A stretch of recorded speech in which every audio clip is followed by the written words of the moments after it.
My name is Patrick L. Young.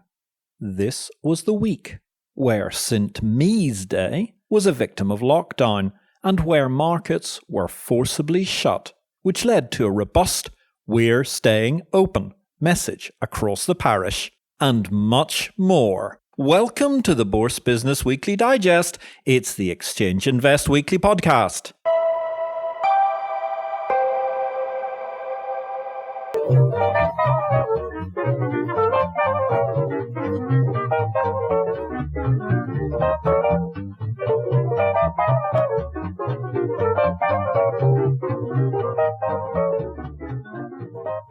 Episode 1 of this series, all those months ago, began by noting Charles Dickens' remarks in Bleak House. It was the best of times, it was the worst of times, and so on. Perhaps the best approach to today is to add Philander Chase Johnson's memorable rejoinder in Mad Magazine, "Cheer up, the worst is yet to come."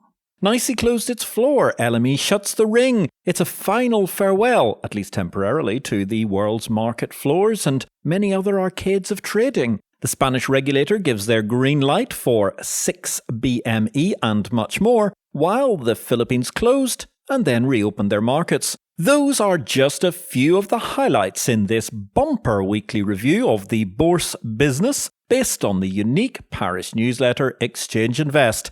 It's been a wildly volatile week, so let's get to it.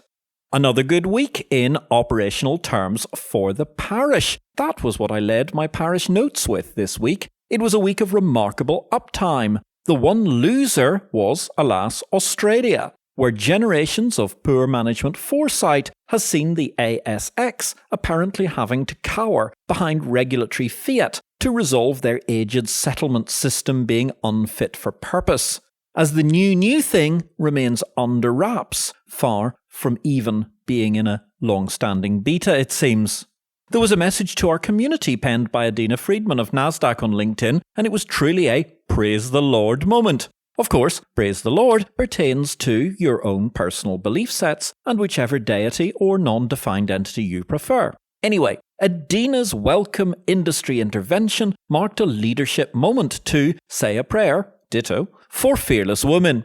With 120 markets being supplied by NASDAQ technology, it would be easy for the group CEO to sit back and remain tacit. But in a demonstration of applied confidence, I remain delighted that Adena Friedman was back, again assuring, reassuring and radiating leadership during these volatile times. Adena Friedman placed her head above the parapet, championing our market structure where the bank-centric parts are clearly not fit for modern purpose.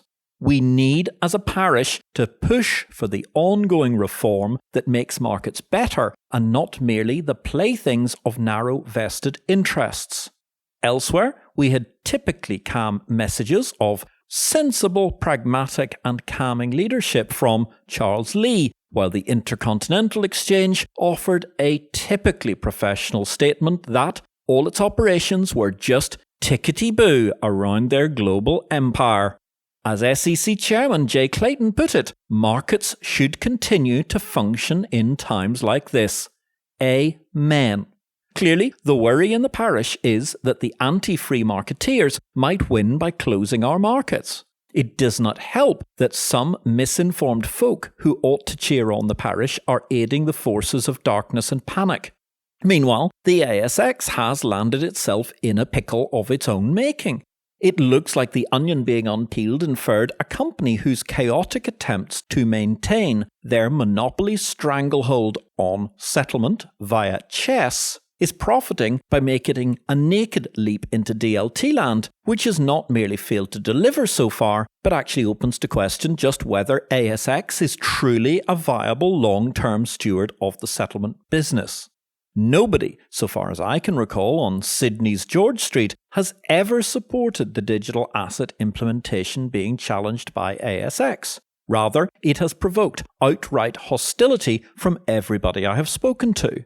The only thing holding ASX together currently is the stubborn arrogance of the regulator ASIC and a mentality which dates back to the Qantas protectionism of the 1970s and thus precluded better Australian economic growth. It's very sad because this one-time champion of the capital market revolution, the Australian Stock Exchange, has failed to make a generational leap. At the same time, throughout the world, government is under duress, and it appears they have, well, to put it mildly, set the bar too high with anticipation of what they can do. Somebody else's money probably already ran out, which is worrying, but that's probably more a macro point.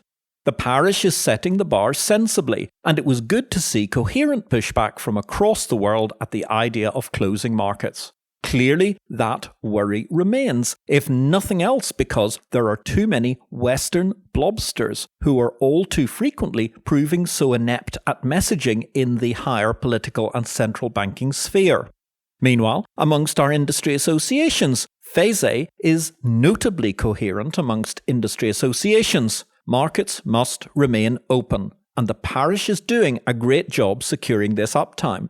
Of course, the big shock was in Manila, where the Philippine stock market was suspended. They said indefinitely, but ultimately it lasted only a day or two.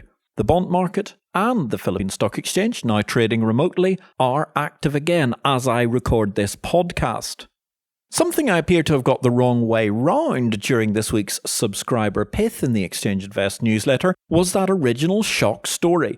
ASIC, the Australian regulator, had taken steps and ASX blinked, or so I thought. Rather, things seem to have been the other way around, as the ASIC directive read. Accordingly, ASIC has issued directions under the ASIC market integrity rules to a number of large equity market participants, requiring those participants to limit the number of trades executed each day until further notice. These directions require those firms to reduce their number of executed trades by up to 25% from the levels executed on Friday the 13th. Ladies and gentlemen, enforced volume caps are very bad indeed for free markets and the entire market structure. Moreover, as the story played out, it appeared plausible that ASIC were merely reacting to what was a poor chess game from ASX, who found their systems unable to recover from the vast volumes of Friday the 13th, which led to a teleconference on Sunday the 15th. According to the Australian newspaper, on the Sunday call were ASIC Markets executive Greg Yanko, Markets infrastructure boss Nathan Bourne, and supervision leader Clarissa Aldridge. The Australian understands. The ASX was represented by operating boss Tim Hogbin, while Chi-X had chief executive Vic Djokovic on the phone call, sources said. Apart from one tiny error, I do believe it's Clarissa Aldridge, who was one of the representatives from ASIC. Well, the word on G Street has become that ASX simply couldn't cope on Friday the 13th. The trading was fine, the settlement system wasn't. Moreover, chess modification may be tricky, as I believe it's written in COBOL, and those trained to program that venerable language mostly fall into voluntary age-related quarantine the world over. This is a mess, and market participants are right to be furious that the exchange simply has not proven fit for purpose, and the regulator has applied a sticking plaster to the problem where it is already in danger of resembling an elastoplast packet with an aged settlement system somewhere in the background. It's really a shame, but after successive management teams seemingly bereft of vision, the net result is a national market monopoly in Australia, which looks dizzyingly unfit for purpose, chasing its distributed unicorn. Elsewhere in the markets, there were disappointing headlines. Reuters had, "The plumbing behind world's financial markets is creaking loudly." This headline was all the more disappointing because our parish has had an unprecedented week of successful operations. The problem is not digital market structure plumbing. The problem is the issue of the old latrines and medieval sewer system left behind by banks, who have long guarded their monopolies to contain markets. It's time for the next wave of capital market revolution, to break open those problem areas and deliver sensible, safe, for-profit structures which make markets better, as indeed our thought-leading parishioners such as ICE, HKEX, NASDAQ and others have been doing for years.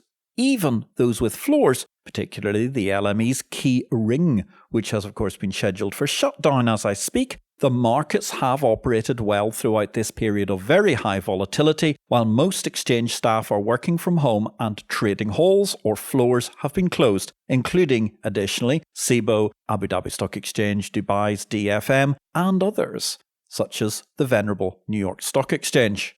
Back in the media, the FT reported exchanges and data groups get swept up in market storm. The big takeaway from that article is, give it a month or so, and the investors who have been scolded by banks will be looking for value and less leverage. That ought to help underpin a utility-based pricing recovery in listed exchanges. Albeit, how will they forward price the data pivot? This will require investor relations selling on the part of parishioners, or in the case of London Stock Exchange, I suspect, plainly stubborn investors. Again, I would note the for-profit market structure mostly works. Apart clearly from places like Australia, where the monopolist is seemingly more concentrated in maintaining their position than doing more business. Similarly, the banks have a view like that on many markets, and now they're losing control of whatever bits they had left. Of course, they'll still whinge about market data cost come the day, methinks. Which led us to the argument over the trading day. Treasury Secretary Mnuchin mentioned the idea of perhaps shortening the trading day or even closing it. Wall Street gives thumbs down to potential shortened trading day, read Reuters headlines. Easy to understand and a firm message from the parish. Markets want to stay open and all are coping with the volumes, albeit with some under duress, such as our friends at ASX. However, Treasury Secretary Mnuchin's idea that he would close or perhaps shorten market trading in the US was met by suitably robust and intelligent pushback. As I record this podcast, as I may have mentioned earlier, I do believe Amman, Jordan is the only market currently closed, with the exception, it has to be said, of Malta, which is having a bank holiday and will be back for trading before the weekends. Meanwhile, FASE deserve plaudits for their clear messaging, excellent work in leading the world of exchange groupings, where the rather, increasingly inaccurately named World Federation of Exchanges has been dismally tacit. Amongst the myriad of harumphing from market operators, a CME notice amounted to a Terry Duffy Inc. press release. It sounded more like a strop from some angles, that he was offended at not being called by Treasury Secretary Mnuchin. That sent out all manner of signals in its own right, which probably lost the message therein. But then again, Terry Duffy, it has to be said, is in a kind of management self-isolation from the rest of the world for much of the time he has spent in office. However, restrictions are happening on trading, and not just ASIC trying to hold the ASX old COBOL programs together. Marcus Ferber, the EU lawmaker, has called for emergency powers to calm markets. I appreciate that Marcus Ferber is held in high standing amongst many in Brussels, but I have to admit I have never found the man to be anything more than a parochial German protectionist with little understanding of markets, masquerading as a Europatriot, when he really is always favouring German interests, it seems. As ever, alas, Marcus Ferber reverts to banning short selling in the standard EU trope of deliberately misunderstanding how markets work. That said, as I record this, I do believe France, Italy, Belgium, Spain, Austria and Greece are amongst those with short selling bans in place across the European Union. That leads us elegantly into the results of the week. One set 6, the Swiss Exchange Group. They reported solid financial results and are looking to invest in the future. That means more deals, not just the one that they have pending. And the one they have pending is looking promising. Spain's regulator, the CNMV, has recommended approval of the SIX takeover of the Spanish exchange group BME. The government of Spain has the final say on the clearance of the friendly all-cash €2.84 billion offer and has until May the 6th to issue its ruling. So far so good, CNMV making a pragmatic pro-market ruling at a time when all around there is fear and panic appearing in market regulation. Let's hope the Spanish government follows suit.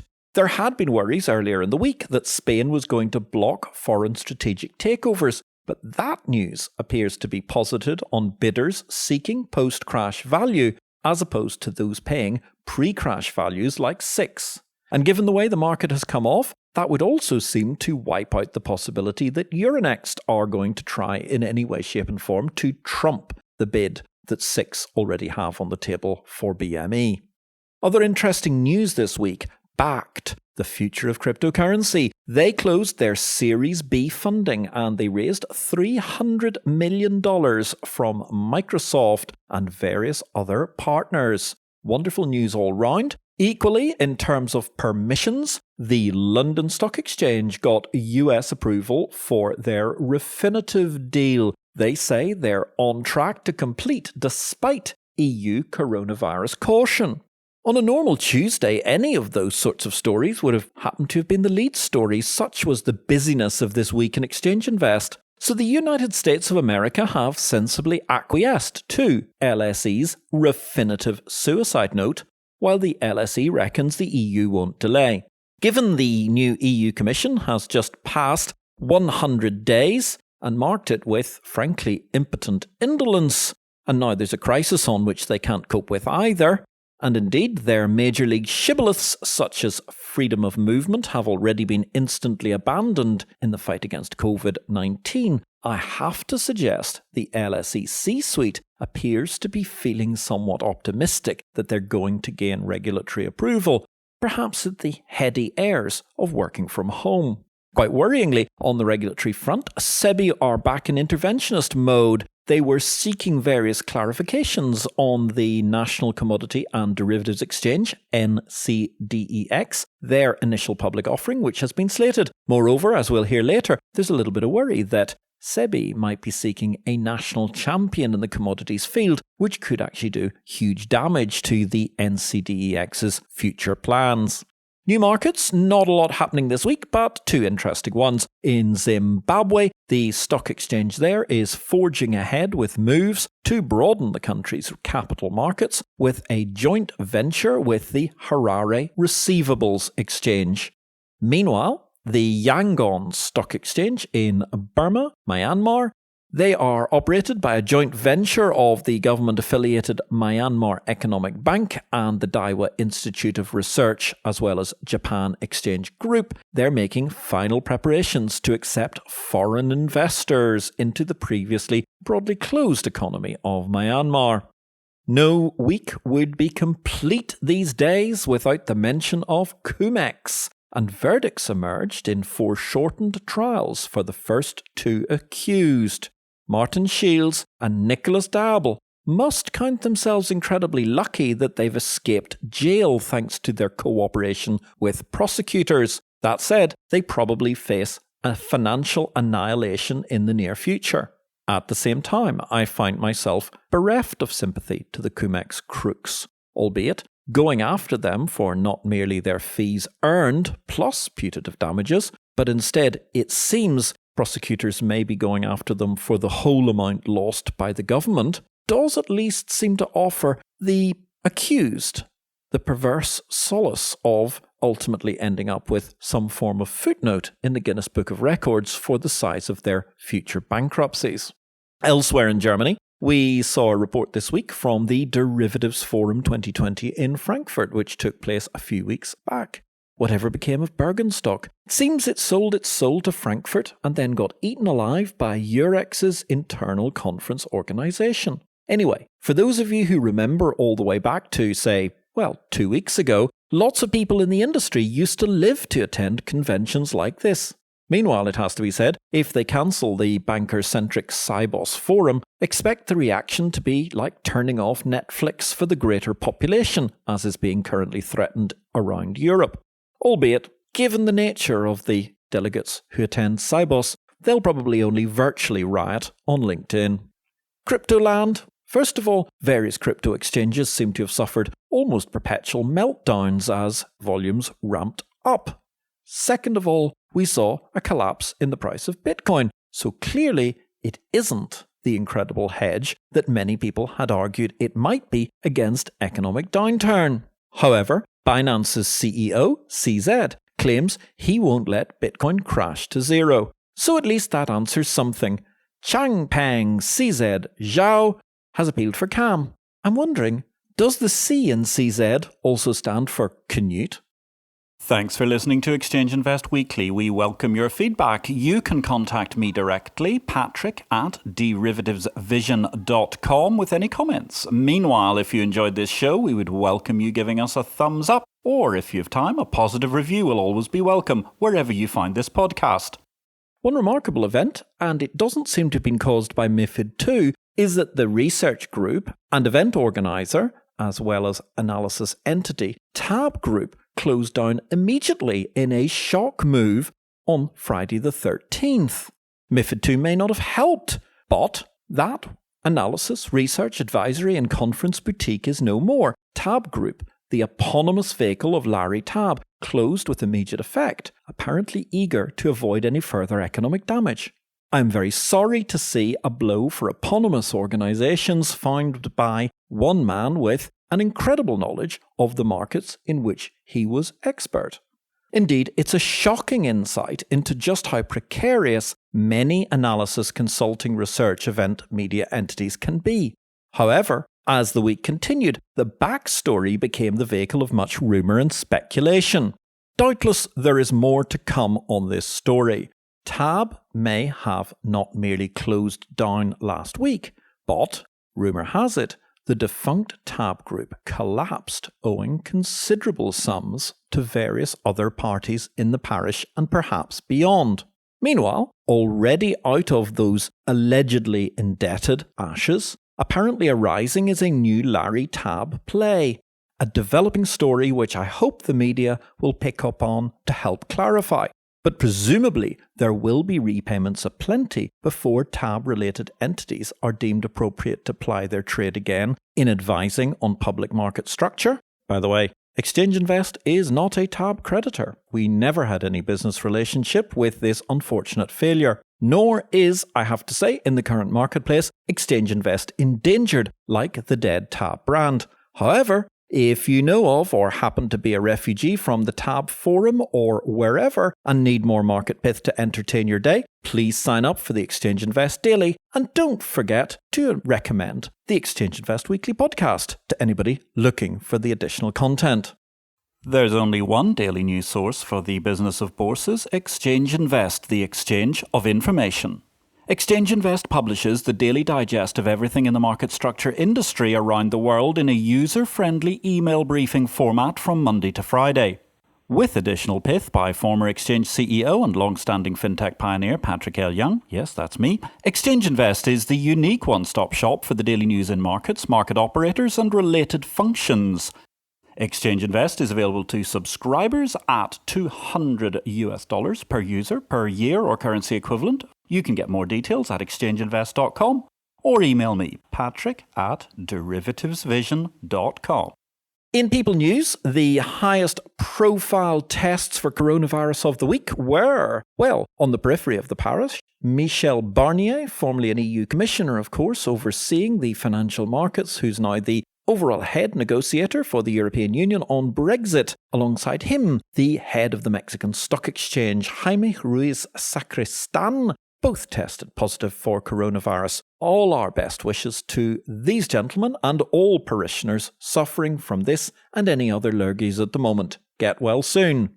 Meanwhile, in product news, a deft letter from the Vienna Börse, Austria's listed companies, in an open letter to investors said, don't shy away from this Austrian stock market right now. It's a sound approach. Full marks to Christoph Boschan and his team for organising this letter and the sound message underpinning the long-term future of investment markets. Over in Abu Dhabi, there was some mention of ADNOC's oil production. More importantly, for parishioners, they mentioned the fact that this increasing production is expected to be traded on a new independent exchange, ICE Futures Abu Dhabi, which they are expecting to launch after the necessary regulatory approvals are obtained. No dates yet, but watch this space.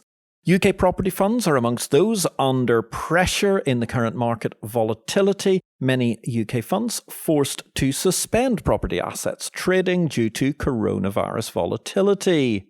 And finally, a little word of congratulations. The Baltic Exchange, subsidiary of Singapore Exchanges, secured their EU benchmark status for their various provision of freight index services. Good for them.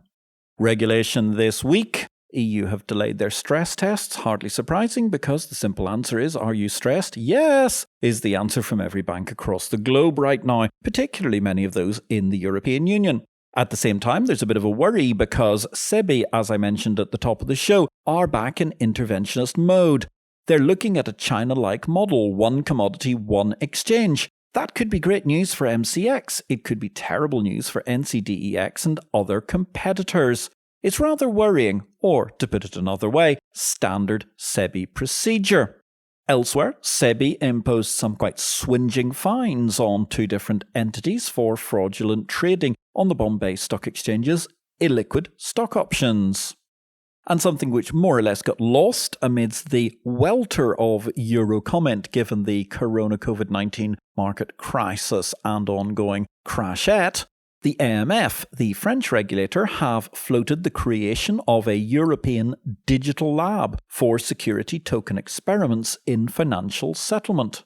In the world of technology, uptime was obviously a great thing across the parish, where pretty much every market came through with flying colours during the course of the last week. At the same time, despite the volatility, there were a number of tests ongoing. Dubai financial markets successfully implemented their largest ever technology upgrade, adding the NASDAQ financial framework, which has been running smoothly for a week since its installation. It was also a good weekend for testing, respectively, for the Oslo Bourse and the Warsaw Stock Exchange, who are both on track with their systems upgrades. The Members Exchange, which is that buy-side upstart looking to compete with the incumbent monopolies of NYSE and indeed NASDAQ, they've chosen NASDAQ technology to provide their market surveillance. And that brings us to Big World. It would be only fair to raise a last glass of cognac and smoke a cigar while musing on the iceberg of coronavirus and applauding the band for playing on despite the beastly chill as the ship is clearly sinking, ripped asunder in a titanic moment of panic. Well, I say, not so fast. Yep. I have had my moments of fetal market positioning of late, and I certainly see a lot of risk ahead. But while the stock market dips as it does, there are going to be fierce rallies.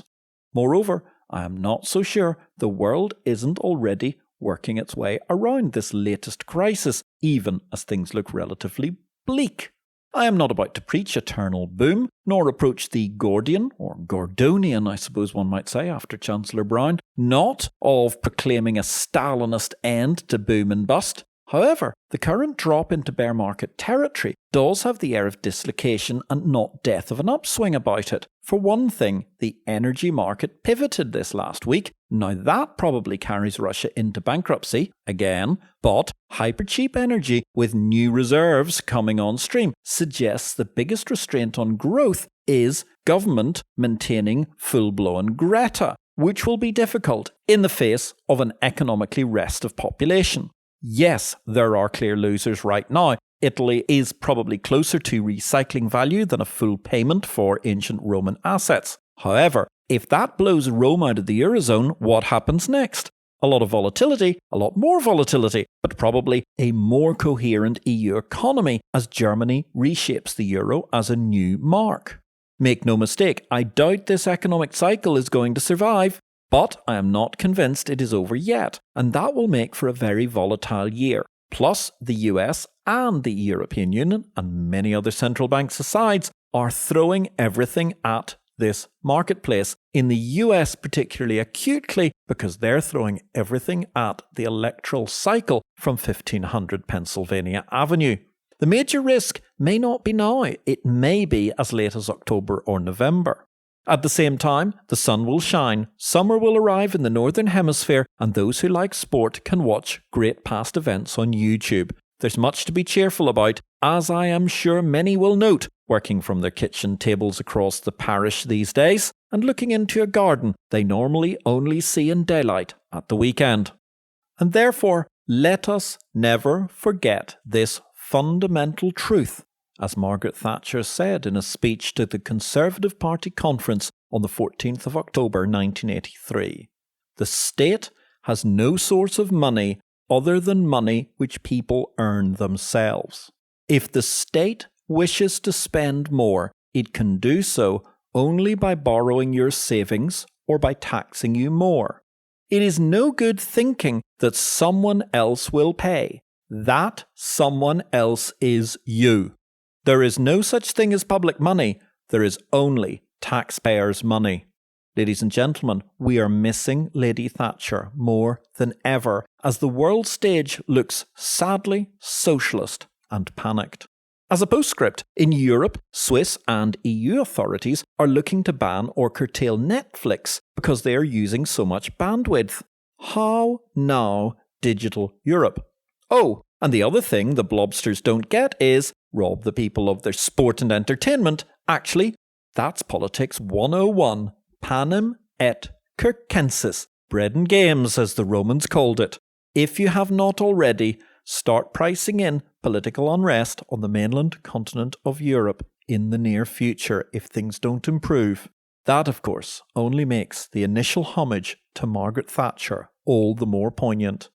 And on a final, lighter note, ladies and gentlemen, I can say we finally discovered the date at which I believe COVID-19 will lift.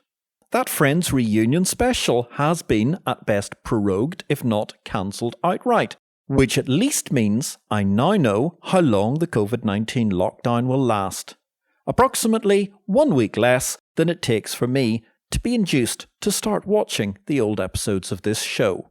And on that note, ladies and gentlemen, I wish you a great week in these highly volatile markets. Stay safe and remember to wash your hands. This is Patrick L. Young. I will be back next week for episode 38 of the Exchange Invest Weekly podcast.